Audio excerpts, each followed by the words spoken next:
Welcome to Dr. Cush's Exotic Drinks. I'm, of course, Dr. Cush, along with my barback Kyle. I'm not a real doctor, but I did spend almost 2 decades running some of LA's best bars. After years of teaching classes and training bartenders, I want to demystify the cocktail world for you. Let's try a few new things as I open up my bar to everybody. Belly up, chat, and let's have a drink.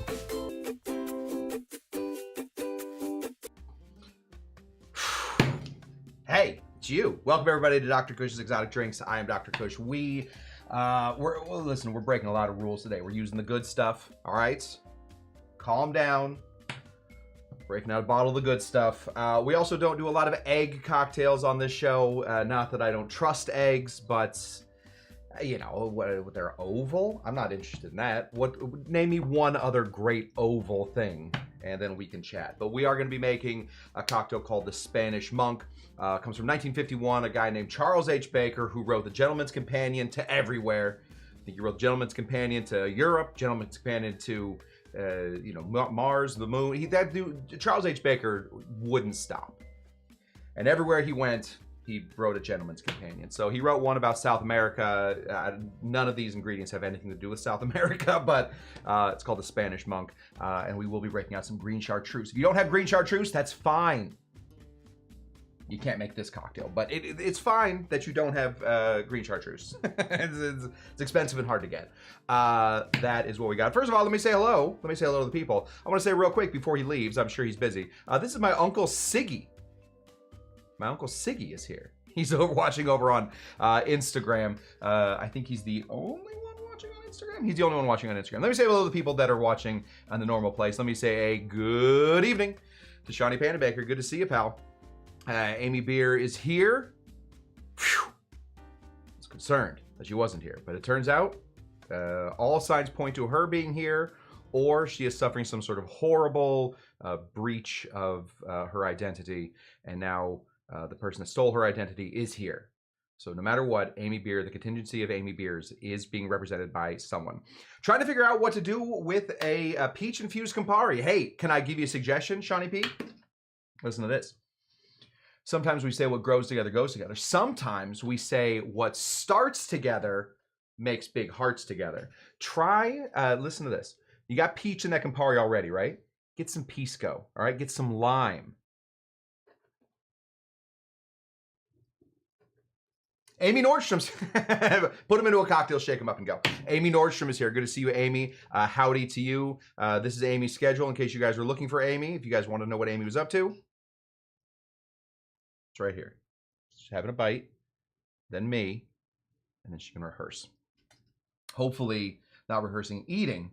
Otherwise, I would suggest switching those two around. Rehearse the eating first, then me, and then take what you've learned earlier and have a bite there. Tiki Court is here. Good to see you. Hey-o, Davey Virtue, our 2,000 subscriber. We are at 2,450 subscribers. What? How did...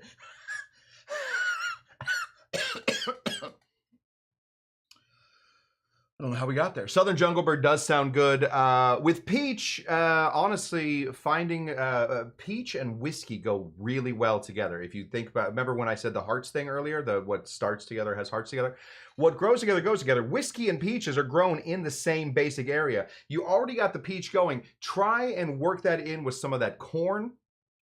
Grows really well, so like a nice bourbon. Switch out, just find a great Campari recipe that you like. We know how big of a fan our good friend Shawnee P is of Campari to begin with. So use that Campari as your bitter element in a cocktail and then match different ingredients. We know that whiskey and peach certainly go together. So finding any way to whiskey that cocktail will do you great. I'm handing over the crown at 2,500. The way it's been going, Davey Virtue, you might be the king of this nation for quite some time. I have threatened to put out some more shorts. Shorts was the way that I grew. I'll get into some YouTube politics. Shorts was the way that I grew the number of subscribers, right? That's the way we grow the number of subscribers. The way that we grow the number of watchers is total accident. So I don't know how to increase my luck. But that really is the way we do it. So if I want more subscribers, it's gonna have to be more shorts. I edit other people's shorts for a living, and it feels like more work watching myself. I feel like I know you guys, I don't want to offend your guys' taste. I feel like I'm a lot. I feel like I'm a lot to watch. Maybe that's just me. Okay, let's get into this cocktail. Charles H. Baker was a beast. That dude was a beast. That dude, before really, you know, even the thought of like writing out a bar book. There were a couple bar books. Certainly there were a couple bar books, but drinking, having a good time, dancing, all of those three things combined was really what gentlemen used to do. We used to just sort of hang out. You know, we'd put on our bow ties, bowler hats, probably a cane somewhere in that whole mix. We'd walk around, we'd go to new places, and we'd drink and we'd dance and we'd have a good time. And so you started writing books about it. Well, those books started including more and more of what you were drinking. And people said, well, if I'm going to be dancing and drinking, having a good time, I probably should know what they're drinking. So they started putting the recipes in there. That's really where Charles H. Baker really sort of became well known. So he did all these gentlemen campaign. And so more or less what he was doing was everywhere he was going, he was learning about the popular drink culture and then stealing it. He was a conquistador. He was out there taking what he's got, throwing it into his own book, selling those books. I have a hard time believing. Excuse me.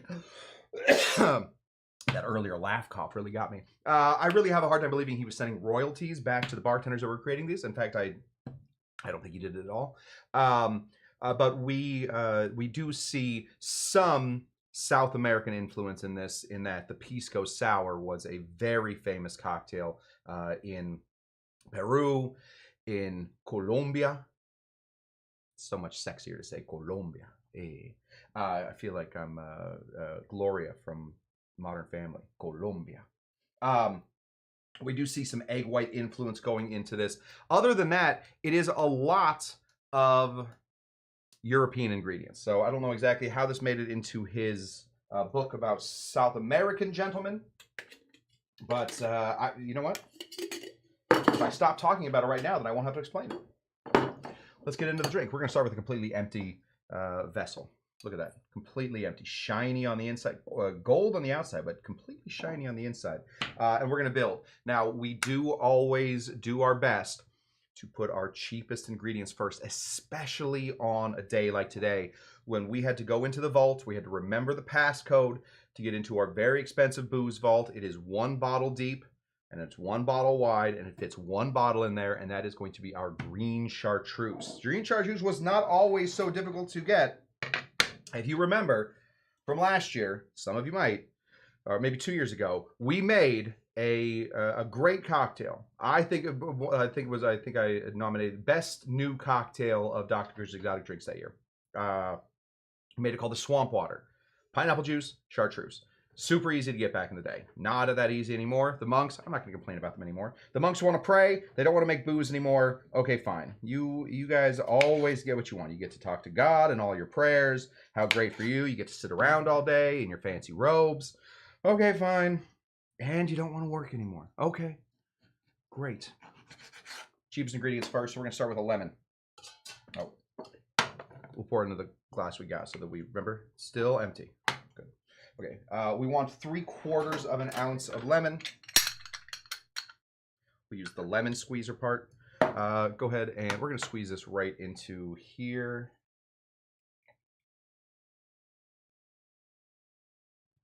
Really good. Really good. I've trained these lemons pretty well to give me exactly the amount of juice I want from them. That one gave me exactly 3/4 of an ounce. Very excited. Let's go ahead and throw that in. Whoop. Oh. Direct the show with our feet. Throw that there. Throw that here. Get that out there so I don't look at that in 3 months and wondering what the hell is that smell. Okay. We got this in here. We're also going to be putting in a little bit of simple syrup. We're starting a sour. Right? We just want to start a sour. This is our 2-to-1 simple syrup. 2-to-1, perfect for home bartenders.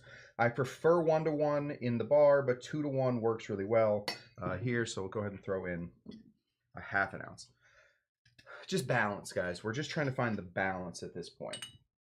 the balance on this one is going to be, and if you guys remember this, 2, 1, 3/4. 2, 1, 3/4. That's how we're going to do this. So 3/4 of an ounce of lime, half an ounce of simple syrup. We are going to need to add some more sweetener into this in a minute, but I don't want to make a mistake. It could absolutely bankrupt me. I may never recover from it financially if I make a mistake with the green chartreuse. So we're going to skip to our next expensive ingredients. This guy right here is gin. This is our friends from Freeland Spirits. It's gin. It's a completely, I don't know if they, to be honest, couldn't tell if they're still open. I think I've had this bottle for about 2 years. Hopefully they're still open. A lot of liquor companies, as I found out somewhat recently, don't stick around for very long. So hopefully Freeland is still there. If they are, we'd love to chat with them. We need 2 full ounces of a, I don't know if this is considered technically a dry gin. Should we give it a little taste?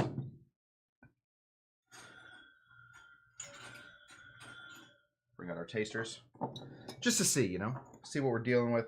It calls for a London Dry. A London Dry means that the botanicals are added before distillation, so you're not adding anything after it, which is why London Dries are drier. They don't have the sweetness or the, not always sweetness, but all the extra flavors that you would have from steeping the gin with the botanicals. You put them into the beer, they call it, the mash, and then when they distill it out, some of those flavors stick around with the gin. That's how you get London Dry. That's why London Dry is a particular style. Then it's much easier to not do that. It's much easier to make the mash, make a neutral grain spirit, and then flavor it afterwards, because you can always adjust. Can't adjust a London Dry gin. You got to have the recipe for it, then send it through all of the chutes and ladders, and then you get there. So let's see. It's coming. Oh my goodness! Now the hiccups. Doesn't my body know I'm live? Not super dry. Definitely not dry. Really piney. It's all right. It's not like a sweet gin. It's very piney. It's kind of in your face. I have no idea. Maybe it's just a really strong London Dry. It doesn't say on there. Usually they'll say on there. Okay. Next bit we have to put in here is going to be our green chartreuse. If you don't have green chartreuse, you can substitute it for a number of other things. Things like yellow chartreuse.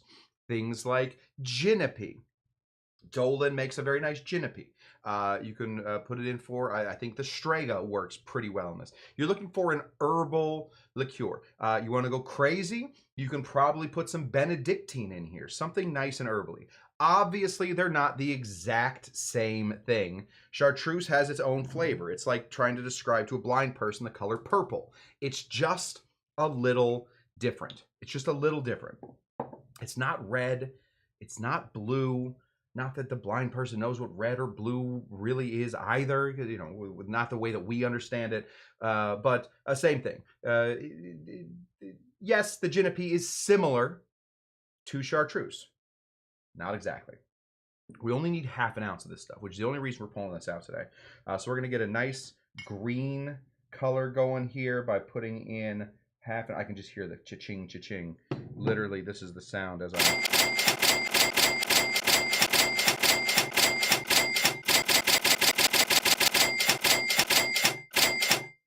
My father gave me a small loan of $1 million.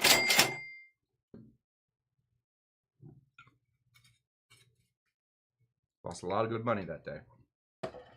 That's our green chartreuse. It's the extra sweetener in this thing. Now, we don't do it on the show all that often because I think we kind of understand what it is. But since we don't do it on the show all that often, we do want to refresh our memory on how a proper egg shake works. All right, so we're gonna take one of these. This is an egg, the incredible edible egg. And we're just gonna go ahead and tap this on the side. Get it nice and open. And we're gonna use the egg to actually sift itself. So we're gonna crack this right there. Cracked it a little low on one side. We're just gonna pass it between the two bits. Get all of that good white.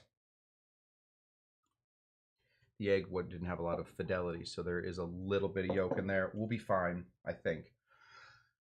When you put egg in a cocktail, the two things you're looking for, right? Egg is an emulsifier. Amy Beer is asking the right question. Can you use agua faba? Yes, you absolutely can use agua faba for this. Will it be a slightly different cocktail? Yeah, egg has its flavor and agua faba has its flavor. But yes, it'll be a little, basically it's the same thing. Egg is an emulsifier.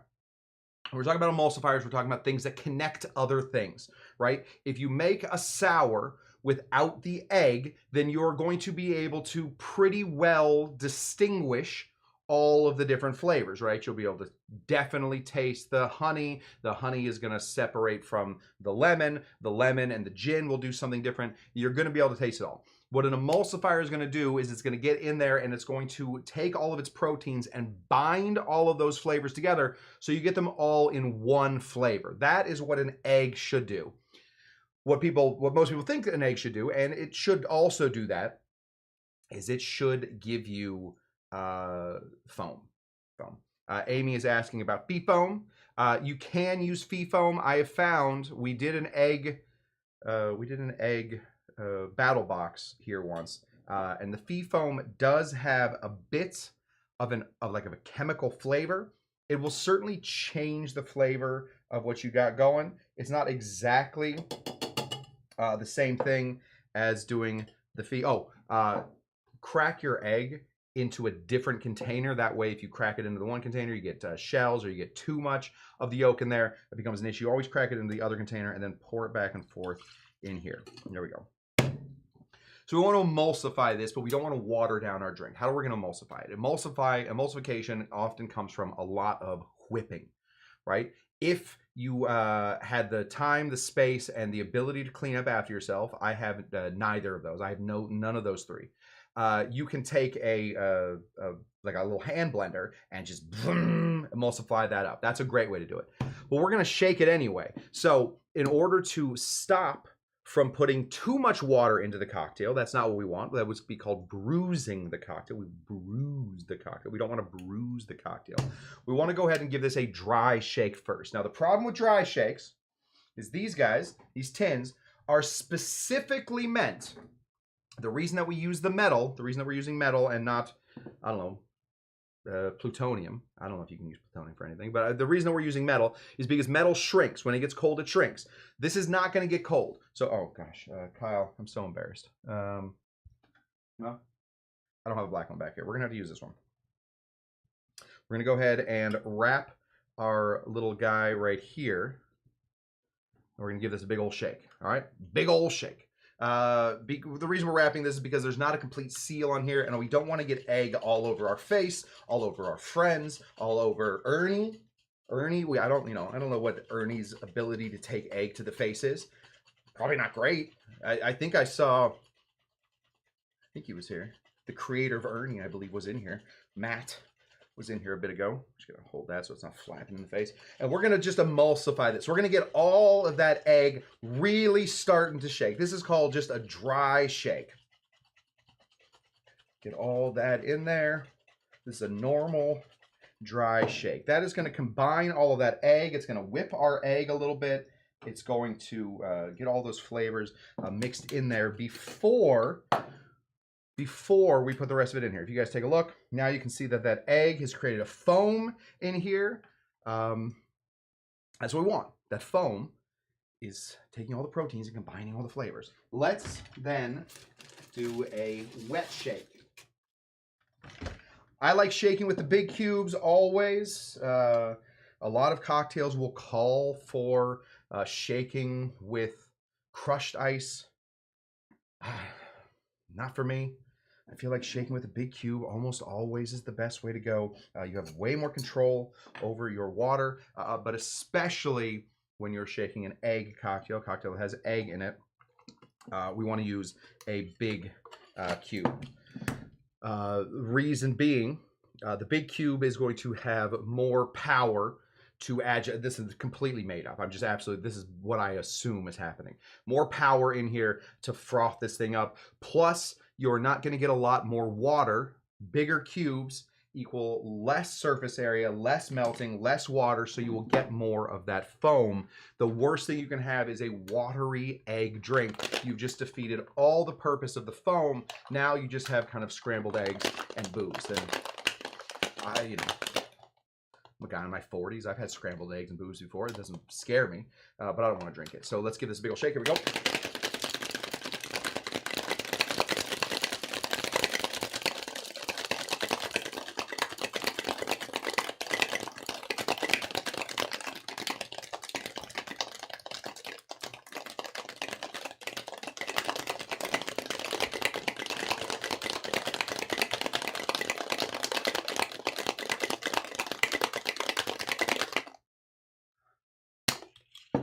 Maestro.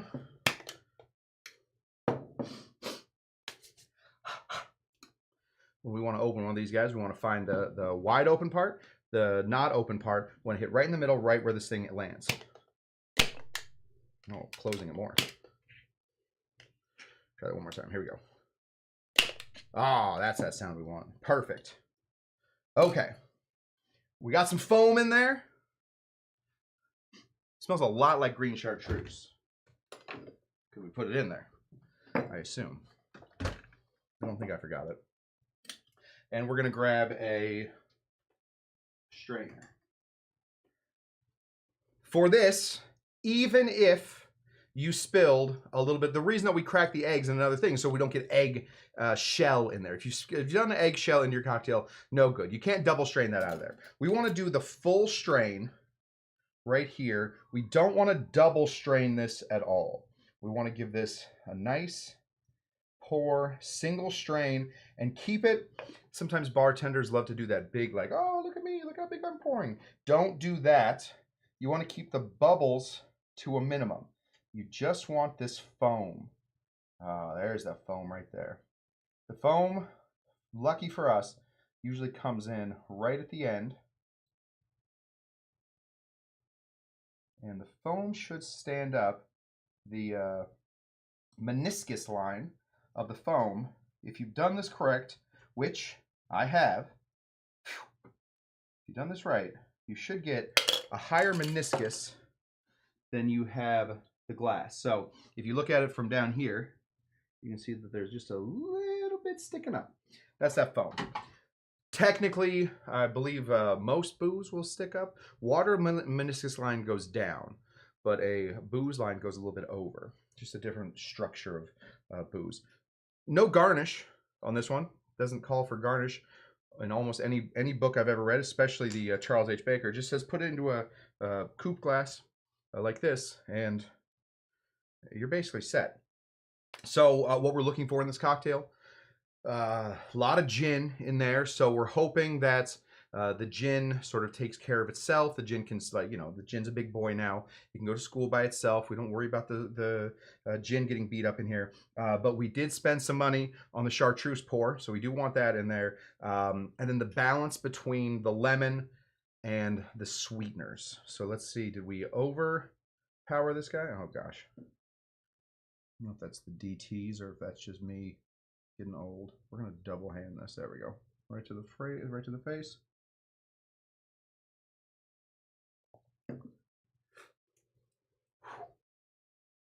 Wow.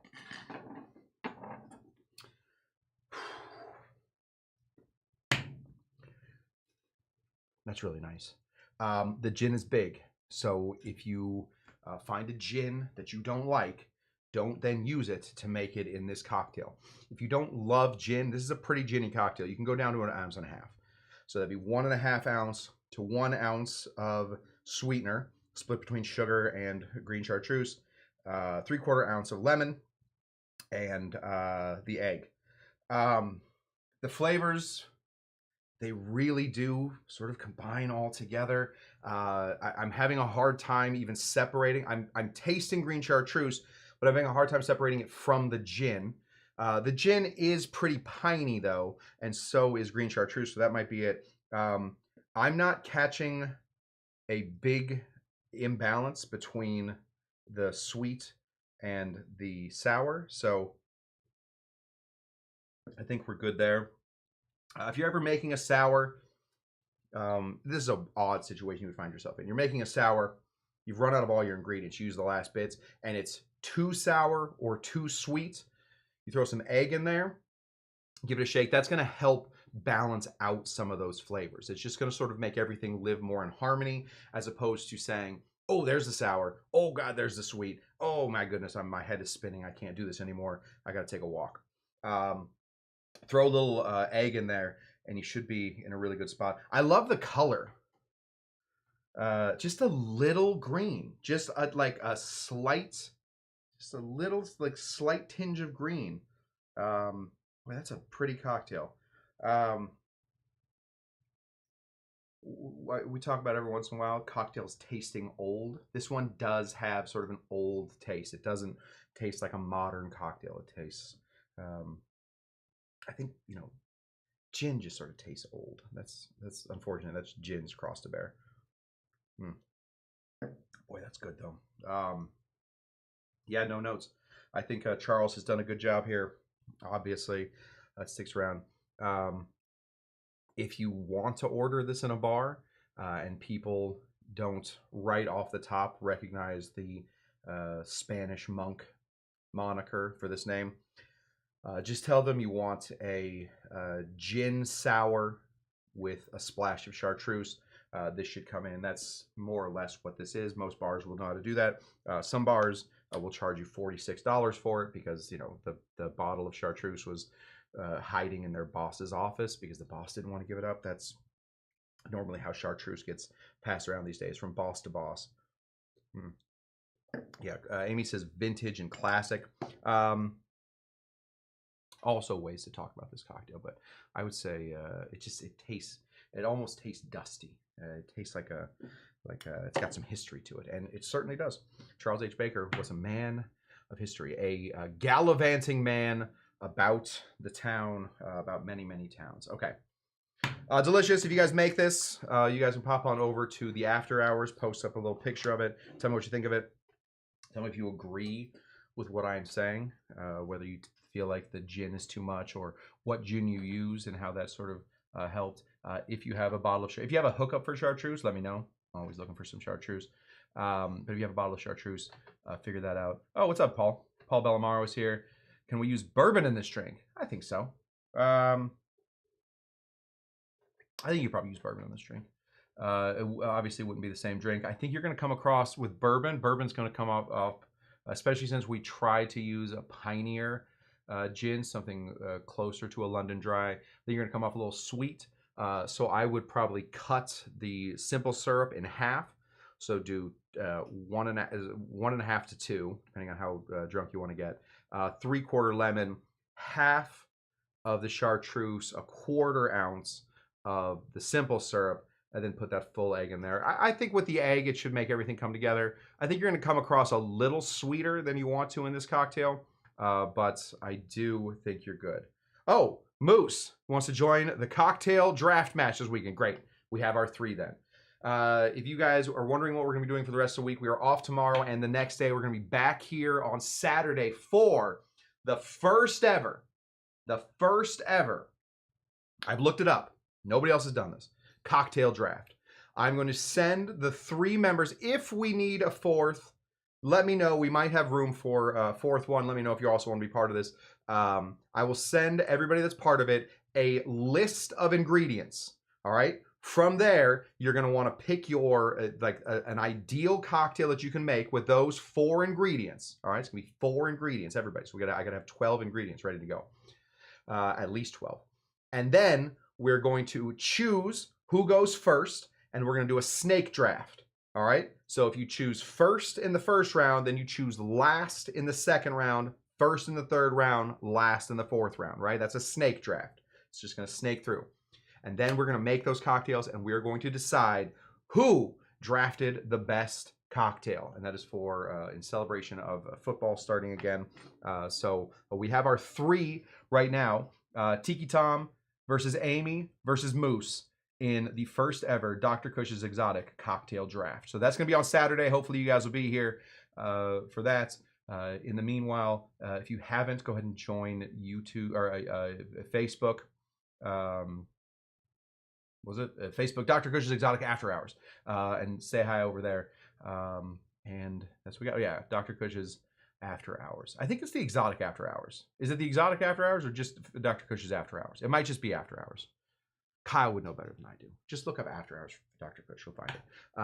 And just remember to tell me who my assistant is. It's very simple. It's Kyle.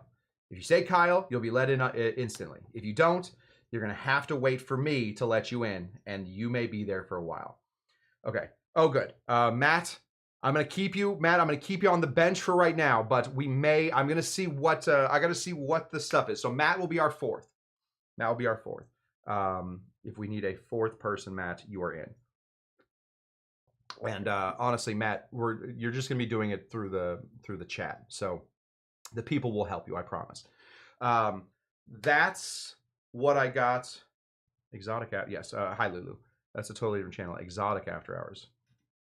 It gets spicy over there. I've seen it. That's what I got for you guys. Thank you so much for showing up to Dr. Cush's Exotic Drinks. I am Dr. Cush. We will be back here on Saturday for the first ever. Bye-bye. Oh, shoot. I didn't mean to do that. For the first ever Dr. Cush's Exotic Cocktail Draft. Until then, what do we always say? We say goodbye. Like, and then also we'll say things like bye. And then sometimes we'll say I know you are, but what am I? Because we do. We know you are. But what are we? Are you trying to drive me crazy? A little bit. Bye! Bye.